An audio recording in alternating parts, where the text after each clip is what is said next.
অনেক সময় যেটা মোস্ট প্রবলেম ফেস করতে হয় এটা হলো আমাদের ইনস্টিটিউটের নাম এখানে গুগলে আসে না। সেই ক্ষেত্রে কি করতে হবে আমি দেখাই। যেহেতু আমার যে ইনস্টিটিউট সেটা হলো শাহ খুররম ডিগ্রি কলেজ সিলেট, আমার ইনস্টিটিউটটা এখনো গুগল লিঙ্ক করতে পারে নাই। তো আমি নর্মালি এইখানে ক্লিক করব ডন্ট সি এডুকেশন, তারপর আমরা এখান থেকে বাংলাদেশ সিলেক্ট করব।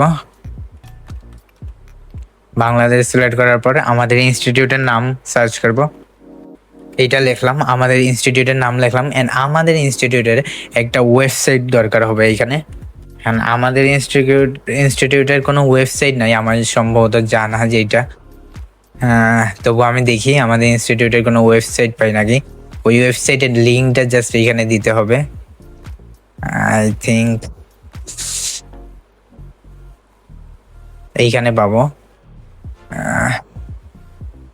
এইখান থেকে জাস্ট আমাদের ইনস্টিটিউট যেটা, এই যে এসকেডিসি, এইটা আমরা কপি করলাম। আমরা জাস্ট এইটার কপি করে দেখি এইটা মারলে আসে নাকি আমাদের ইনস্টিটিউটটা। হ্যাঁ, এইটা মারলেই চলে আসছে আমাদের ইনস্টিটিউটটা। তো এই যে দেখতে পাচ্ছেন শাহ খুররম ডিগ্রি কলেজ, আমরা জাস্ট এইটা সিলেক্ট করলাম। অ্যান্ড এইখানে দেখেন this offer is unavailable, community institute selected, এটাতে সিলেক্টেড হয় নাই। কোনো প্রবলেম নাই, এটা যখনই দেখাবে আপনি ইজিলি আপনার আগের জায়গায় চলে যাবেন অ্যান্ড দেখবেন আপনার এরিয়াতে আর কোনটা চলে আসে। সো আপনি সিম্পলি আমি সার্চ মারবো সিলেট, অ্যান্ড যেইটা আসবে ওইটাই আমি সিলেক্ট করব, কারণ গুগলে তো কিছু ভেরিফাই করবে না আপনাকে।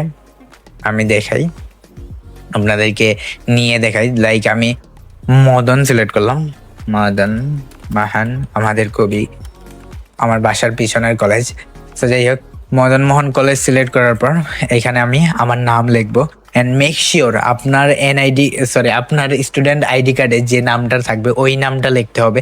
এখন আপনি যদি অন্য কারোরটাও আনেন ওই নামটাই লিখতে হবে। সো আমি